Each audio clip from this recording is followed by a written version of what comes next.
क्या हमारा सन भी गैलेक्सी में घूम रहा है? सूर्य सिर्फ प्लेनेट को ही रिवॉल्व नहीं करवाता, वो खुद भी एक कॉस्मिक डांस में घूम रहा है। सूर्य पूरे सोलर सिस्टम को साथ लेकर मिल्की वे गैलेक्सी के सेंटर में मौजूद super massive black hole Sagittarius A के अराउंड रिवॉल्व कर रहा है और वन रिवॉल्यूशन को पूरा करने में लगते हैं करीब 225 से 250 मिलियन ईयर्स। और इस बात को साइंटिफिकली समझाया था एस्ट्रोनॉमर्स विलियम हर्शेल और हार्लो शेप्ली ने।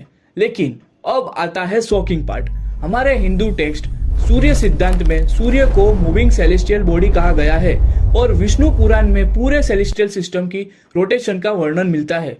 एग्जैक्ट गैलेक्सी ऑर्बिट नहीं लिखा, लेकिन कॉस्मिक मोशन का कॉन्सेप्ट हजारों साल पहले एक्सप्लेन किया गया था। आज साइंस जिस कॉस्मिक डांस को डिस्कवर कर रही है, शायद उसके संकेत हमारे ग्रंथ पहले ही दे चुके थे। और अगर आपको लगता है कि हमारे ऋषियों को ब्लैक होल जैसी चीजों का भी ज्ञान था, तो कमेंट में जरूर बताना। जय श्री कृष्ण।